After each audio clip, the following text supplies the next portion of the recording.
अहिले नपुग्छ दादाले काम गरे हा म बनाएकै मैले हो आज वाह भाइ कुरा काटेको त बनाउनु बिर्सिएछ किमा बनाएको यो चाहिँ चिकन हो अहिलेको चाहिँ भेज थियो आमालाई यो चाहिँ हाम्रो चिकन हो अब हामीलाई कस्तो अनुभव भयो दान भाइले गर्दा मोमो खानु पाउँदा बेसरी खुसी लागिरहेको सुतिरहेको थिएँ भर्खर उठेर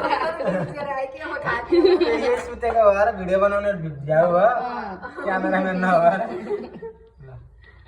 बिचरा बिहानदेखि भाइले एकछिन फुर्सद पाएन त्यहाँ पाएको त बिहान उठेर तिल काट्न तिल काटेर ओसारेर आएर भात खाएँ अनि एक नम्बरको पहिलो नम्बरमा मोमो बनाउने उहाँ हो उहाँले बनाउनु भयो त्यसपछि उहाँको मामाले नानी मोमो कस्तो छ मोमो कस्तो छ